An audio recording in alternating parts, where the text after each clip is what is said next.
Welkom by Rugby Nuus hier op Brackwat Rugby, ons Afrikaanse kanaal. Onthou as jy nog nie 'n subscriber is nie, maak seker jy druk uit knoppie word 'n subscriber. Ons kanaal groei nou lekker hierso. En onthou ons het ons Engelse kanaal Megafoon Rugby aan die ander kant wat jy ook nog op moet volg. So vandag is dit my voorreg om vir Kobus Klaasen, rugby skrywer van Rapport, iemand wat ek gereeld daar op loftes raakloop wat ons sit en luister na Jake. So dis my lekker om jou hier te verwelkom. Dankie dat jy ons gesels, Kobus. Nee, dis 'n groot plesier en nee, dankie vir die uitnodiging. Ek kyk jy nou al lank in die bome uit, ek lank of jy sê ek wil met jou graag gesels, maar nou ja, dinge werk nie altyd uit nie, maar hier is nou uiteindelik en op die oomblik is ek kom agter die mense is 'n bietjie keelvol vir URC rugby. Ek dink was dit bietjie te veel vir al derbies gewees die laaste tyd. Wat is jou gevoel oor hierdie derbies almal so in 'n ry net voor ons begin praat oor die bokke? Dink jy nie dis nou 'n bietjie te veel van 'n goeie ding nie? Ja, ek dink MB in die algemeen word daar te veel rugby gespeel, afgesien van die klomp derbies wat ons nou gesien het. Maar ek stem saam, ja. Dit was my interessant geweest dat daar afgesien nou van die reën en die natuurlike elemente wat Saterdag 'n rol gespeel het op loftes, dat die kaartjies nie voor die tyd uitverkoop was nie. As 'n ou dink wat verlede seisoen die geval was, die stadion was uitverkoop. So dit is so en as 'n ou nou dink die Bulls se volgende wedstryd is teen Leinster en nou is so 'n bietjie half ou sien weer uit daarna om teen 'n byvoorbeeld sterk eerste span te speel die 22ste Maart. Ja, daai sterk Ierspan natuurlik in aanhalingstekens. Ons weet nie wat se span gaan hier opdaag nie. Jy weet laas jaar het hulle die derde span hier agtergelos. Onthou jy dit? Wat dink jy wat gaan Leinster doen hierso? Ja, nee, verseker. Dit ou wonder. Ja, ek bedoel dit is nog die 6 nasies is nog aan die gang. Gewoonlik verkies die Ierse spanne om hulle internasionale spelers te rus so kort na die 6 nasie reeks. Maar dit sal ek meen as mens terugdink aan verlede jaar se halfeindstryd teen die Bulle, hoe 'n ongelooflike wedstryd dit was. Dit sal jammer wees as hulle nie hulle sterkste span bring nie. En dink jy hier het so 'n bietjie van 'n appeltjie te skil met die Bulle oor wat laas jaar gebeur het met daai halfeindstryd? Ek wil niemand dit sien kom nie. Ja, dis hoekom ek wonder, hulle gaan dalk hulle sterkste span stuur om 'n bietjie te kom wraak neem. Ek dink daar was die afgelope 2-3 seisoene is daar goeie wetywering tussen Ierse en Suid-Afrikaanse rugby. So hulle sal dalk besluit hulle wil die saak om regstel en 'n groot sege op loftes kom behaal. Nou, die volgende ding wat ek nou gaan sê is met my tong baie ferm in my kies, maar dink jy nie Jacques gaan saamkom net nog 'n bietjie met Rassie te kom gesels sien dat ons nou lyk my oorseese afrigters in Trojaanse perdes die jy weet iets in daai lyn. Soos so Felix wat daar by Engeland gaan spioneer het nie. Ja, so ek het 'n interessante teorie. Dit was nou seker maar grappenderwys geweest. Gehoor dat is eintlik Rassie wat vir Jacques Nienaber Ierland toe gestuur het, dat hy nie in die binnekring kan uitvind wat daar aangaan sodat hulle later weer kan die saak regstel. So ja, dis interessant. Ek dink daai debat duik gereeld op Jacques Nienaber, wat is sy rol, hoe gereeld praat hy en Rassie.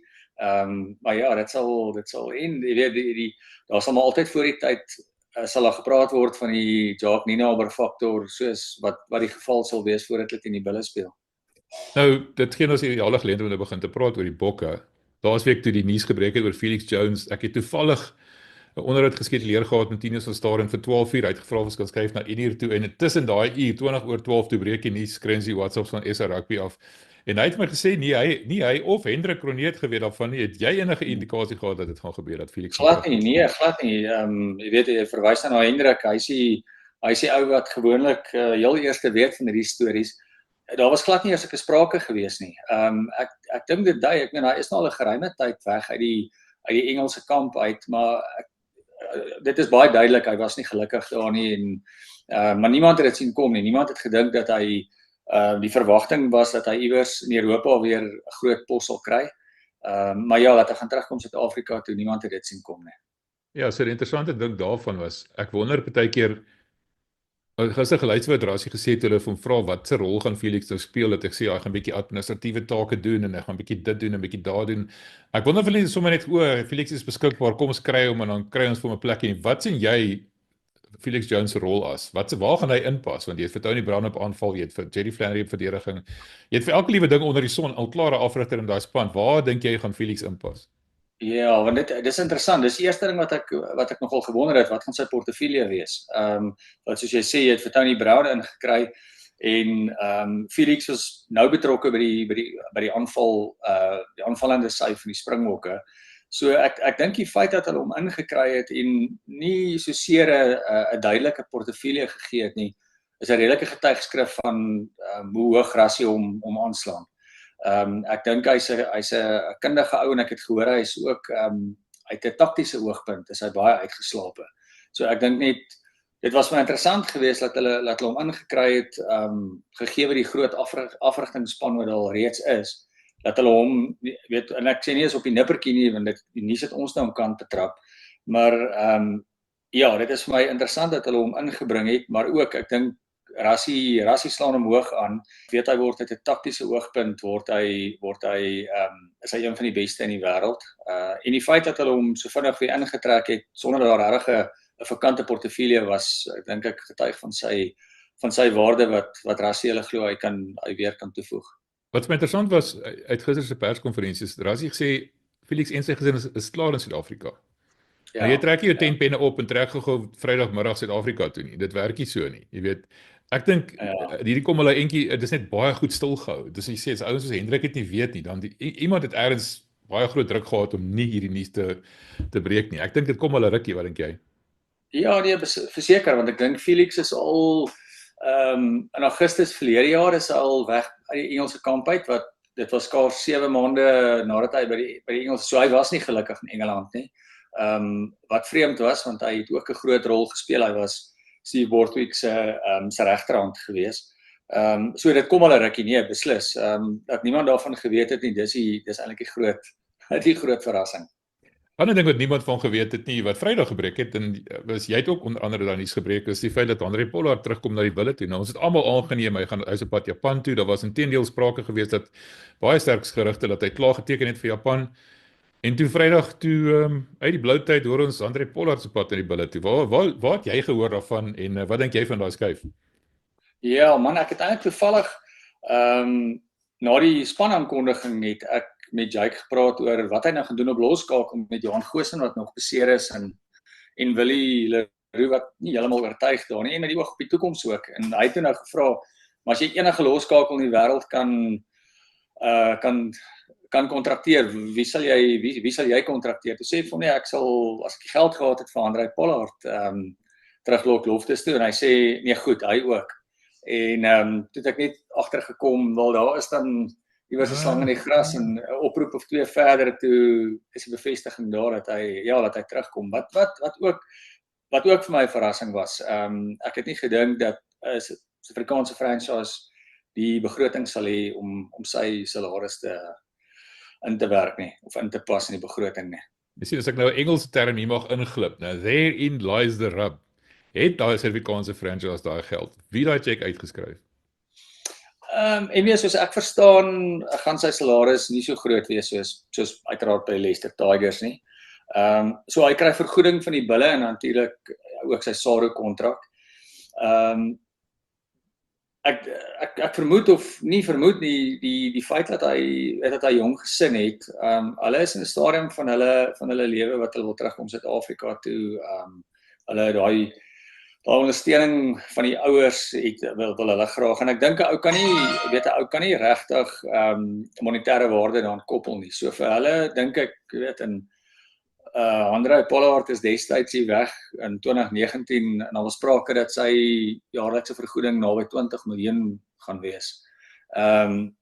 So ek dink hy het al baie geld gemaak, en dit was vir hulle waarskynlik in die stadium meer 'n gesins- of 'n familiebesluit as wat dit 'n finansiële besluit was. So ek dink tussen die geld wat hy by die Bulle gaan kry en by SARU gaan kry en al sy borgskappe, het hulle gevoel hulle is op die regte plek om terug te kom Suid-Afrika toe. Ja, maar dit is nie teenstaande. Mense praat van sy salaris by die Bulle, tussen Bulle en SA Rugby, die pony deel is 15 miljoen rand. Nou jy het 'n 85 miljoen rand begrotingsbeperking, of is dit nou 95 miljoen rand? Wie gaan moet pad maak om plek te maak vir hierdie reuse salaris? Wat dink jy? Nee, dis die ding. Ek dink baie keer as hulle so 'n groot kontrak sluit, dan sal jy sien, jy sal nie weet watter 3 of 4 ouens weggaan of nie weer 'n kontrak kry nie. Ek weet Jaco van der Walt se kontrak gaan nie weer hernie word nie. Hy gaan na die einde van Junie gaan hy groet by Loftus. So dit is maar hoe dit werk, en ek dink dis 'n feit, dit gaan 'n groot haap by die Bulle se se koek vat. Maar dis ek dink 'n ou op die einde gaan weeg jy dit op teenoor die speler wat jy kry. En ek dink die Bulle het daai rand en sent som gemaak en besef is 'n goed of hulle was van mening dat dit 'n goeie aanwinst is. Ja.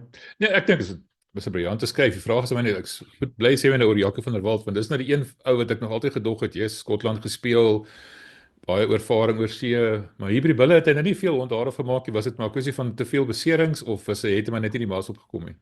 Ja, ek het interessant genoeg, toe daar sprake was dat Jaco van der Walt Bulle toe kom, het ek op 'n dag met Swys de Bruin gesels wat hom afgerig het by die Leeu's. En Swys het vir my gesê hy's een van die vaardigste rugby spelers wat hy afgerig het. Hy het regtig 'n hoë agting vir Jaco van der Walt destyds gehad maar die een ding is hy moet speel. Hy moet op die veld wees om ritme te kry. En dit is wat nie by die Bulle gebeur het nie. Hy was baie beseer geweest, maar hy was ook nie ek kan nie onthou dat hy iewers vir 3 wedstryde agtereen volgens in die beginspan was nie. So ek dink dit het hier hom getel en natuurlik hy was ongelukkig dikwels beseer ook geweest. Ja. Nou interessante ding nou, jy het nou gesê jy het met Jake gaan praat oor die krisis wat die Bulle nou eintlik op loskakel het. Willie is 'n makeshift loskakel en al het hy voorheen gespeel wat nie regtig 'n reuse sukses nie. Mense weet hoe om hom af te sny. Bulle is onder druk as gevolg van. Die vraag wat meer as een Bulle ondersteun my nou op gevra het en as ek dit nog een keer hoor gaan ek skree. Hoekom moet Jake vir Chris Smith laat gaan? Ja, nee, dis 'n goeie vraag. Ek dink Chris Smith was ook in 'n stadium van sy loopbaan wat hy gevoel het hy staan agter die handgoos in die ry. Ek dink hy het besef die kans is skraal dat hy in die Springbok prentjie gaan kom. Dan is dit vir so 'n speler makliker om 'n groter salaris oor see te gaan verdien. Ek dink dis baie keer die geval wat jy sien 'n ouetjie, weet 'n jong ouetjie en ek dink nou sommer aan James Venter van die Haie wat nou by Gloucester geteken het. Ja, ek dink hy het nog so 'n bietjie in die stelsel rondgegaan om te kyk, gaan hy nie dalk iewers feature by die Bokke nie en dan in 'n stadium as jy besef jy is nie in die prentjie nie, dan is dit vir jou 'n makliker besluit om jou salaris in 'n pond of euros of in yen te verdien. Dis 'n interessante ding daai want dis die vraag wat ek jou vra, het Jacob laat gaan of het Chris besluit om te gaan? Wat het gebeur? Soos ek verstaan het Chris 'n goeie aanbod uit Frankryk uitgekry en hy het met Jake gaan gesels daaroor. En ja, die konsensus was dat dit vir sy loopbaan beter gaan wees om oor see te speel. Ek dink Jake is in daai opsig en hy verwys baie daarna dat hy 2 seuns het en hy het 'n seun wat ook rugby speel. Dat hy gaan nie in iemand se pad staan as hy weet daar's 'n beter toekoms of daar's 'n beter loopbaan vir hom iewers elders nie. En dit was blykbaar 'n goeie aanbod wat Chris gekry het en ja, maar laat hy leemte gelaat het want hy was nie 'n flashy ou gewees nie, maar hy was bestendig, jy het geweet wat jy gaan kry. En ek dink die Bulle het al sedertdien was hulle dalk al spyt geweest dat hulle hom laat gaan het. En die eksperiment met Boeta Chamberlain? Ek sien hom gereeld daar op loftes, hol hy saam, hy oefen saam alles, maar hy word net nie meer gekies nie. Dit is ook een van die ouens wat jy dink hy sal beter raak as hy meer speelkans kry. Ja, so as ou kyk uit 'n loskakel oogpunt, ek dink hy's 'n beter heelagter. En dit is ook vir my 'n verrassing. Ek het gedink hy gaan meer speelkans kry, veral op heelagter. Jy weet as ou nou dink, is daar regtig baie tussen hom en ou soos Devin Williams. Waarskynlik nie baie nie. Dat Devin bo hom verkies word is dit is 'n verrassing. Ek het ook gedink Boeta is en Boeta het al gewys dat hy iets spesiaals het. Ek meen hy gaan waarskynlik ook nie binnekort in die ry staan by die Springbokke nie.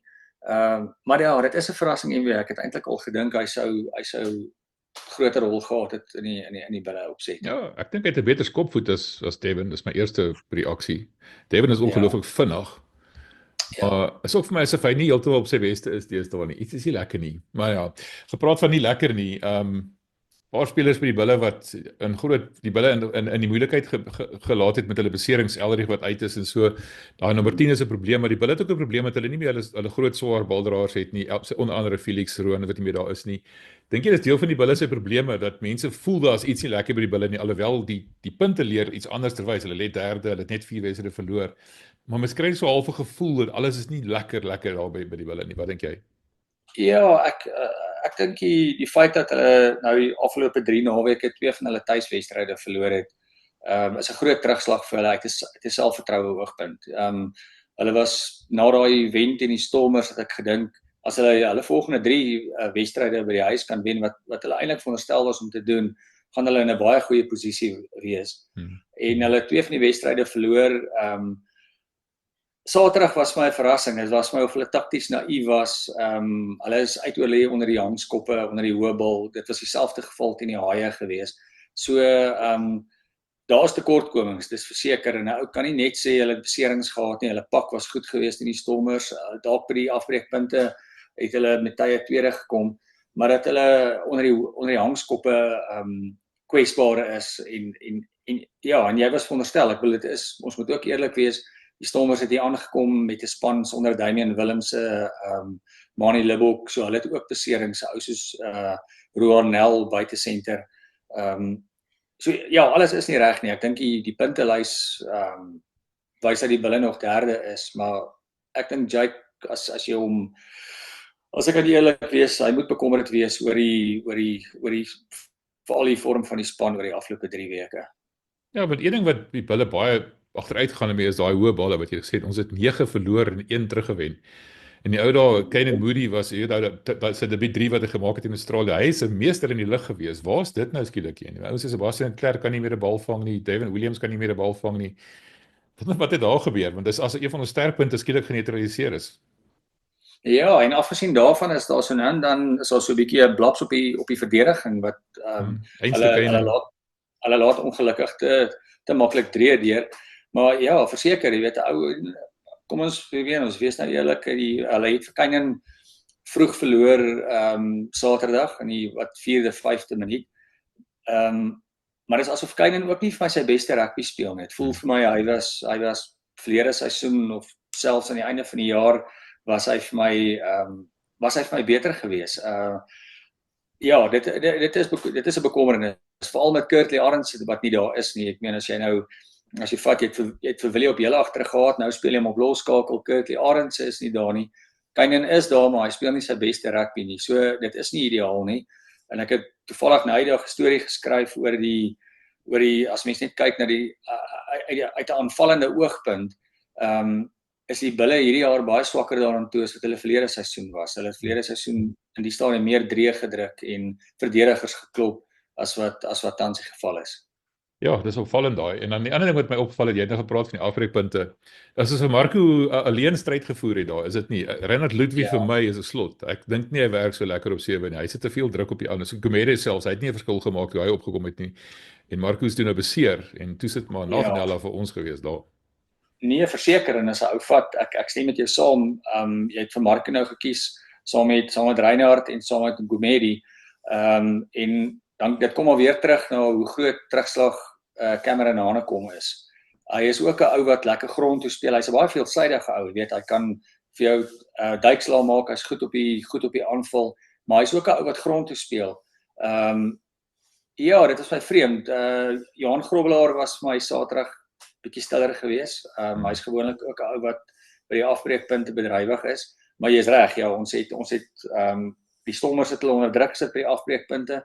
En veral nadat Marco af is, het ons net, of die Bulle net nooit, om die Engelse woord te gebruik, 'n counter gehad vir daai druk wat hulle by die afbreekpunte gehad het nie. Net so op die onderwerp van Reinhard Ludwig, ek bedoel, hy's 'n fantastiese speler. Maar hy was in 2020 nog op skool gewees, nou is hy die Bulle se kaptein in die URC. Is dit regtig die regte skuif? Is hy die regte persoon? Veral 'n persoon wat uit posisie uitspeel om dan nog kapteins ook te wees. Dink jy nie dis bietjie onnodige druk op hom nie? Nee, verseker. Kyk, ons daai gesegde wat hulle sê, as jy goed genoeg is jy oud genoeg. En ek weet hy van sy affies daar vir die ouens om regtig het hulle gesê, jy weet, hy's 'n natuurlike leier en ek glo hy is. Ja, ek weet nie, hy's jonk. Ek voel as hy in 'n pak is waar daar baie ervare ouens is, kan dit 'n verskil wees. Maar nou is die pak sonder 'n Marcel Coetzee, Elrich Lou, Roan Orkee. So dalk is die jy weet, as mens kyk na die samevoeging van die pak of die keuse van die pak, word hy dalk so 'n bietjie vir die wolwe gegooi. Maar dit kan een van daai gevalle wees wat ons volgende jaar sit en sê, Maar die Reinhard Ludwig is 'n fantastiese leier, so hy moes so 'n bietjie sy skoolgeld betaal het en hy moes deur daai drukkoker gaan om foute te maak.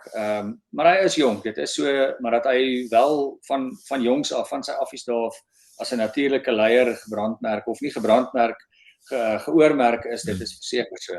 Ons selfs 'n bietjie oor die bokke. Rassie het nou gister 'n lekker perskonferensie gehad en het almal onkant gevang deur hy die persmense afgeneem en dit sommer op YouTube gepost daar. Dit was 'n interessante, ek weet nie of jy dit gesien het nie. Ek het dit nie gesien nie, maar ek het gehoor, dit was nogal dit was nie die ou tradisionele perskonferensie nie, was dit? Ja, dit was baie vreemd geweest om die ouens te sien daar, want jy weet, ek en jy sit altyd aan die ander kant ook, dan sit jy daar en dan wonder asseblief tog dat hulle nie my vraag vra voor hulle by my kom en dan vra iemand jou vraag en dan moet jy scramble om 'n ander vraag uit te dink. Ja. Dit is baie interessant geweest. So ja, maar gepraat oor die bokke. Rassie het nou baie te sê gehad. Wat my interessant was daar is dat daar gaan 15 toetse wees hierdie jaar. Ek bedoel dis baie. En ons speel klaar te veel rugby, nou moet ons nog 15 toetse ook nog gaan speel. Wat is jou gevoel daaroor? Ja, en ek weet daar's van die ouens wat dadelik gaan sê hy gaan, want hy uit die staanspoor gesê hy wil graag meer ouens blootstelling gee hierdie jaar in toetsrugby. En daar sal ouens wees wat sê hy maak die Springbok trui goedkoop, jy moenie Springbok truie uitdeel nie. Maar ek dink uit 'n oogpunt van, jy weet, jy wil jong ouens deurbring, jy wil, en ek dink sommer aan 'n ou soos Elrich Lou het in 2022 sy debuut teen Wallis gemaak, as ek dit nie mis het, die toets in Bloemfontein. Maar hy het nie daarna regtig waar weer 'n kans gekry op toetsvlak nie, en toe het hy verlede jaar 'n kans gekry en het eintlik baie goed gedoen.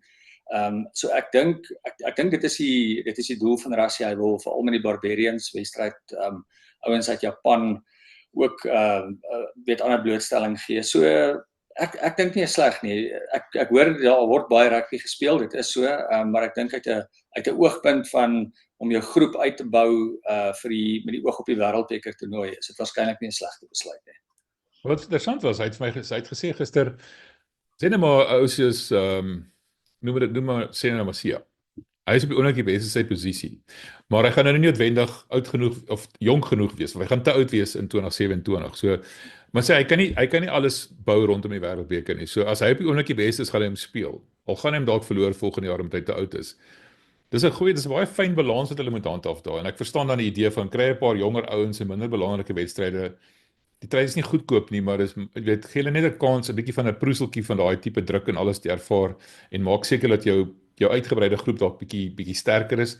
Maar hy gaan nie noodwendig hierdie jaar sy uitslae opoffer in die belang van bou na die wêreldbeker toe nie. En ek hou nogal daarvan. Ja, en as jy kyk na verlede seisoen, ek het sommer net bietjie gaan kyk in die aanloop daai week in Helspruit, in die aanloop na die laaste toets teen die Pumas, het ek gaan kyk na die spanne wat gekies het en hoeveel nuwe bokke daar was. En ek het 12 slotsom gekom, dinge kon baie maklik anders uitgedraai het. Ons kon met die spanne wat gekies is, die spelers wat daar in die groep was, kan ons dalk een van die toetse teen die All Blacks in Suid-Afrika verloor het en ons kon dalk nog 'n toets verloor het, dan was dit 'n ander saak gewees. So verlede seisoen was 'n goeie seisoen in die oogpunt van hoeveel spelers hulle debuut gemaak het, en eintlik goed gevaar het ook, en die uitslae wat ons gehad het. Dit was 'n goeie seisoen, maar dit kon baie maklik anders uitgedraai het wanneer jy so 'n klomp jong ouetjies blootstel in toetsrugby. Ja, sien, dis wat hy ook gesê het, as ons gaan verloor, gaan hy nie meer daar sit en 'n groot glimlag op sy gesig nie. Suid-Afrikaners hou nie van verloor nie. Maak saak wat 'n wedstryd dit is nie. Ons wil altyd die wêreldbeker wen, maar intussen wil ons ook nie verloor nie. En dis een van my grootste probleme met die mense met die franchises ook. Hulle wil hê hulle moet elke liewe wedstryd wen, naweek na naweek. Hulle moet dieselfde spelers gebruik, maar ook nie dieselfde spelers gebruik nie. Hoekom gee hulle nie die ou nie kans nie, maar as 'n ou kans kry en die bulle verloor, hoekom het hulle nie die regte ouens gebruik nie? Bietjie onrealistiese verwagtinge van ons rugby publiek af, dink jy nie? Ja, en is baie moeilik as ou kyk, weet ek dink sommer altyd aan die bulle, dan sê die ouens maar, jy kies die ouens uit posisie uit, hy kies nie die hele tyd dieselfde span nie, voorheen het hy dieselfde span gekies, dan word hierdie ou ingebring, maar hy speel nie noodwendig goed nie, hoekom, maar dit is die realiteit, jy gaan nie met dieselfde 15 ouens naweek na naweek, jy gaan op 3 wedstryde met hulle goed speel, die 4de wedstryd gaan hulle moeg wees, hulle tanks gaan leeg wees, so dis 'n baie fyn balans, en dan kry jy beserings, want ek is seker al die franchises gaan sit in die begin van die seisoen en sê, hier gaan hierdie ou rus en daai tydperk gaan hierdie ou speel, en dan het ons hierdie vaskopstit wat dan kan instaan en dan ewe skielik kom 'n besering, dan gooi jy weer al daai beplanning omver.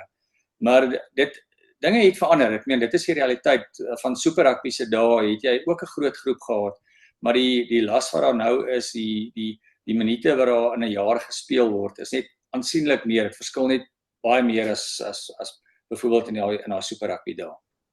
Een van die dinge van Rassie wat ek nogal 'n bietjie vergelyking wil trek met die Bulle is die grootte van die groep. Vir 82 spelers of iets daar rond. Elrich kan nie speel nie, Trevor Jankane het gesê kan waarskynlik nie speel nie en wie is die ander ou wat beseer is? Ek kan nie wat in die groep is, maar dit was Steven Kitshoff wat opgehou speel het. Ja. Maar die punt is net die Bulle het nou al hierdie spelers byvoorbeeld gekontrakteer, Namakaba. Hy was gesien as Dion Fourie se natuurlike opvolger, spelers wat hulle gewerf het, maar wat nooit kans kry nie. Hoekom dink jy is dit? Dink jy net vinnig hulle kom by die Bulle aan en dan is hulle nie heeltemal wat die Bulle gedink het hulle gaan wees nie? Of wat is die plan daar agter, as ek net 'n bietjie kan teruggaan na die Bulle toe? Ja, dis my vreemd. Ek het ook gedink Nama gaan veral met Marco van Staden wat nie altyd daar gaan wees nie. En ek het gehoor destyds het hulle gedink Nama gaan selfs bo Marcel gaan hy in die nie-amptelike ry staan. Dis my vreemd. Ek wonder jy weet, en dan ou soos Gumedi het ook verlede jaar het hy vir my goeie rugby gespeel. Hy's by die Bokke betrek en toe sit so eintlik ook so half in onguns gekom het. Ek weet nie, daar's waarskynlik goed agter die skerms waarvan 'n mens nie weet nie. Dalk is sy werkverrigting of sy ywer by die oefeninge is dalk nie wat dit moet wees nie. Ou weet nie, maar dit is en jy weet as mens nou dink, dis 'n ou wat hulle gekontrakteer het. Dis iemand wat 'n salaris kry en as hulle nie gedink het hulle het 'n plan vir hom nie en hy is goed genoeg om deel van daai plan te wees nie, sou hulle hom nie gekontrakteer het nie. Maar dit is vreemd. Ek het weet jy noem nou 'n naam, maar ek het al dieselfde gewonder oor Gumedi. Wat is die geval daar? Hoekom is hy nie meer gereeld in die 23-tal nie? Ja. Nou as jy nou kyk na die Bokke hierdie jaar, die toets wat kom, ek dink vir my die hoogtepunte gaan wees Eden Park, want ons het tog net een keer was dit amper 100 jaar daar gewen, 38 laas. Ek dink dit gaan 'n thriller wees. All Blacks het hoeveel 55 toetse of 52 toetse laas daar verloor. Dan natuurlik die Ierland toets en dan die Frankryk toets einde van die jaar. En nou hierdie naweek se wedstryd tussen Ierland en Frankryk gaan vir ons almal 'n bietjie van ons gaan almal vasgenaal sit daarvan. Ja. Rassie het ook gesê, jy weet, daai Nieu-Seeland, Frankryk en Ierland, dit is ons nuwe aardsvyande. Watter wedstryd dink jy gaan die mees belangrike wees van die jaar as jy kyk na die Ja, verseker. Dink jy weet ek kan onthou ek dink die laaste keer wat die All Blacks op Eden Park verloor het, was dit 94 gewees. Ja, ek weet jy was jare terug, ja. Ek onthou, ek dink dit is in die Franse gewees. Nou ek het in 94 ek matriek geskryf. So die All Blacks het sedertdien, jy kan aan my grys hare sien, maar die All Blacks het sedertdien nog nooit weer in Auckland verloor nie, wat eintlik verstommend is. Mense kan dit nie glo nie. So dit is, en as jy kyk na die Springbokke, dat die sukses wat Rassie behaal het sedert 2019 is hierdie daai volgende boksie wat hulle moet tik om die All Blacks op Eden Park te wen. So dit gaan gewisse grootte wees. En dan Ierland, ons weet hoeveel emosie daar betrokke was verlede jaar toe hulle hier was. En Frankryk het natuurlik 'n appeltjie met ons geskil. Ek dink hulle lek nou al hulle lippe af. Maar die grootte gaan daar een op Eden Park wees. Dis verseker. Dit is ons die volgende piek wat ons wil bereik. Ek sit altyd te wonder, ou soos Tony Brown, wat eintlik amper homself hier All Black afrigter was.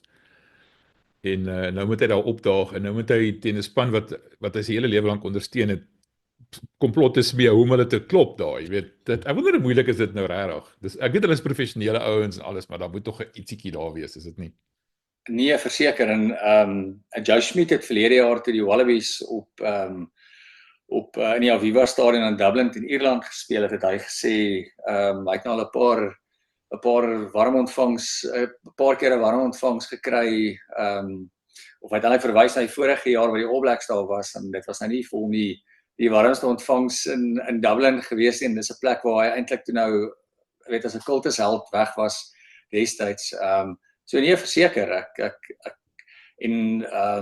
ek kan onthou toe Tony Brown aangestel is, was daar baie geleide uit Nieu-Seeland uit, dit weet, is eintlik so half bietjie, hoewel dit beroeps rugby is, en dis die beroepsera, dat dit eintlik, jy weet, hy was te na aan die binnekring van Nieu-Seeland se rugby gewees, dat dit so half onvanpas is om die pos by die Bokke te vat. Maar nou ja, jy weet, dit gaan maar oor dis 'n beroepsport en hy het 'n pos gevat dat hy gevoel het beter is vir sy loopbaan.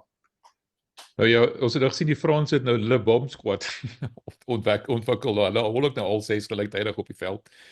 Wat dink jy, het jy enige idee wat Rassie hierdie jaar mee te vorendag gaan kom? Hulle het gister genoem op 'n perskonferensie dat Rian Oberholz nogal gesê dit amper asof Suid-Afrika gestraf word omdat hulle suksesvol is. Hulle kry die gevoel. En Rassie het net gesê hy gaan nie daaroor, hy is nie op uit om nuwe dinge te doen nie, hy wil net wen. Maar hy wen omdat hy altyd iets nuuts mee vorendag kom. Wat se verwagting het jy daar? Het jy enige nuus vir ons? Kyk, daar sal verseker iets wees. Jy kan dit maar weet. Rassie is net hy is nie daai ou en ons het verlede jaar het ons gesien die lynstaande waar die lynstaan split dan gooi hulle weer vorentoe. En niemand het dit sien kom nie en dan so daar sal verseker iets wees. Ek dink Rassie het aan die begin van verlede seisoen het iemand hom gevra, maar hoe gaan hulle seker maak dat hulle nie voorspelbare is nie? En hy het gesê dit wat gewerk het, gaan hulle 'n deel daarvan gaan hulle hou en 'n deel daarvan gaan hulle verander. En dit wat nie gewerk het nie, het natuurlik is uiteraard weg, maar jy moet maar selfs 'n deel daarvan wat gewerk het gaan hulle aanpas. So hy's net hy's 'n innoverende ou en ek dink tog Rassie hou daarvan dat die ouens om tydens 'n bietjie kritiek gee en dit wat sê dis teen die gees van rugby en ek dink Rassie hou daarvan om so bietjie om nie ongewild te wees nie, maar dat daar oor die Springbokke gepraat word. Want ek bedoel, jy weet, as mens kyk in 2016 was die Springbokke nêrens nie en dit was niemand het gepraat oor die Springbokke nie. Ons was op pad na wat was ons in die 7de plek op die wêreldranglys gewees, vir 6de plek. So ek dink Rassie hou daarvan. Ek dink Rassie hou daarvan dat die mense praat oor die Springbokke maar ja, wat die verrassings hierdie jaar gaan wees, dit sal ons seker maar moet wag om te sien. Ja, kyk, hy hou van kontroversieel wees, want dan sê hy in die mense se gedagtes en almal wonder die hele tyd wat jy doen. En ek dink partykeer as jy praat oor Felix Jones, ek dink wat Rassie hou van Felix Jones gaan vir hom sê wat hy moet hoor, nie wat hy wil hoor nie. Hy hou nie van ja-broers nie. En ek dink daar gaan Felix 'n baie groot rol speel, amper soos 'n bietjie van 'n reality check, jy weet, op Rassie. Wat dink jy? Ja, en as jy dink jy weet hy het nou vir Tony Brown het hy in sy groep en hy het nou vir Felix weet om twee sulke knap ouens te en ek dink as 'n ou nou terug as 'n ou na daai Chasing the Sun, as jy gaan kyk na 'n bietjie van daai video materiaal wat 'n ou gesien het na die vergaderings wat hulle gehad het. Jy weet wat Rassie sal sê, jy weet hy dink ons moet dit doen en dan sal 'n ander afrigter sê nee, maar hy dink net jy weet so ek dink om daai ouens in jou dingskram te hê is 'n groot voordeel vir Rassie want Rassie is al klaar hierdie taktiese genie en om dan nog daai ouens te hê om mee te klankbord. Ek dink dis 'n baie goeie posisie om in te wees. Net so vinnig ter afleiding, ons het 'n bietjie van 'n probleem met ons voorste spelers. Damian Jalende gaan 36 wees. Die manne se ouderdom is raak bietjie gevorderd. Waar dink jy het ons potensieel probleme as jy kyk na die Springbok span op die oomblik? As jy vandag 'n span moes gekies het om die Wêreldbeker te wen, wat dink jy is ons swak plekke? Wie dink jy kan dalk instaan daar? Sê nou byvoorbeeld binne senter. Andre Esterhuis is seker dat die volgende kandidaat, maar hy speel anderster as wat Damian Jalende speel. Is dit regtig wat Rassie wil hê? Of dink jy as spelers so Ethan Hooker byvoorbeeld sal dalk bietjie meer speelkans kry as jy nou vorentoe gaan? Probeer net my so oor die algemeen praat. Ja, nee, verseker, jy weet as ek dink ek vat sommer verlede jaar het ons 'n klomp slotte het ons verloor en toe kom Roan Orkee in en hy het uitstekend gevaar langs Eben Etzebeth. So ons het soveel talent wat jaar na jaar deurkom. Maar jy het verwys na die Alendi, as die Alendi uit is, het ons jy weet Esterhuisen bring sy ander sterkpunte, hy's 'n groot sterk senter, maar hy's nie heeltemal dieselfde speler as wat die Alendi is nie. Dan het jy ou soos Jesse Kriel wat ek dink verlede jaar omgevestig het tot 13, maar as hy beseer is, ek weet nie of Lucanio gegee sy ouderdom regtig nog op buite senter. Hy gaan nie by die volgende wêreldbeker gaan hy nie meer sy beste rugby speel nie. So daar is 'n paar posisies. Weet selfs 'n ou soos as Pollard seer kry, hy dalk 'n langtermyn besering, dan is Libbok is jou volgende ou, maar is Libbok regtig waar jou beste losskakel wat jy in 'n wêreldbeker eindstryd mee gaan speel. So dit sal interessant wees. Ek dink hierdie is is nou die derde seisoen voor die of jaar 3 voor die Wêreldbeker siklus en in die verlede het van ons Springbok afrigters gesukkel in die derde seisoen om een of ander rede. Maar dit gaan interessant wees hierdie jaar om te sien hoe die groepe lyk en ek dink ons gaan ook verras wees om te sien dat ou wat ons gedink die nommer 1 in sy posisie is, dalk minder speelkans gaan kry. Dit gaan interessant wees. Ek glo daar sal 'n paar sulke ouens wees. As het 'n paar keer gister die term gebruik, hy moet swem. Ou wat nou nie die ingegooi was, soos onder andere Jan Hendrik Wessels. En ek vertel daai wedstryd teen die Sharks hier op Loftus was ou wat my die meeste beïndruk het was Lorenzo Julius. Goeie genade. Daai ou is 'n rugby speler, né? Wonder of ou soos hy 'n kans sal gee om iemand byvoorbeeld om seker te maak sy spens is nie leeg as sê net maar Jesse seer kry nie. Jy weet dalk 'n groter wedstryd 'n kans gee. Want die ou het al onder junior Springbok en alles gespeel. Daar's 'n paar sulke spelers wat in my gedagtes, Ethan Hooker byvoorbeeld, hy speel nou vleuel by die Sharks, maar is eintlik 'n senter. Ja. En hoe uitstekend was hy nie daai dag hier op Loftus nie. Skrikwekkend hoor. Ja. En dan het ek al gehoor dat Rassie 'n hoë dink van Henko van Wyk van die Leeu's ook het. Ongelukkig is hy baie beseer, maar hy's verseker in Rassie se planne. So en dit kom terug na die talent wat ons het. Jy weet Lorenzo Julius, Ethan Hooker, net twee oudjies in die Haie se agterlyn en dan ou soos Henko van Wyk. Interessant genoeg, Jan Serfontein sal ook na verwagting Julie sal hy ook terug wees en dan gaan hy weer in Suid-Afrika speel en ek dink net soos wat met Wilco Louw die geval was, jy kan sy wedstryde kyk toe hy nog vir London Harlequins gespeel het. Maar die oomblik toe hy vir die Bulle terug is en hy vaar goed in die vooruit, toe sit asof Wilco Louw op die bokradar is. So dit sal interessant wees om te sien. Ek kyk nie baie Franse rugby nie, maar ou soos Jan Serfontein as hy terug is, hy speel goeie rugby. Hy mag dalk weer ook weer in die bokprentjie wees en Ja, en Nicolas Jans van Rensburg kom ook terug. Hy is in die bokprentjie. So as hy by die Bulle kom, so hy en Jan kom albei Bulle toe. Paar goeie kopies daar, so dit sal interessant wees. Kyk, die groot vraag vir my en ek dan is vinnig om verwys nou, is Sia. Nie net as 6 nie, maar ook as kaptein. So nommer 1, wie dink jy is potensiële kandidaate om oor te neem by Sia? Ek weet Marco is seker die eerste ou wat opspring, miskien Pepsi Buthelezi, maar daar's baie mense wat vra, is Evan Roos en Cameron Hanekom nie eintlik 6e in die Springbok opset nie, nommer 1. En nommer 2, wie is die volgende kaptein? Ek weet Eben was al kaptein, Bonkie was al kaptein, maar is hulle langtermyn opsies? Jou gevoelens oor die ding rondom Sia? Ja, so ek dink kyk Cameron Hanekom het sy debuut vir die Bokke, vir die Bulle is 'n 6 flank gemaak. Hy het en hy's daai tipe speler wat vir jou wat ek net gepraat het, hy's 'n baie goeie ou by die afbreekpunte, hy's 'n goeie fetcher.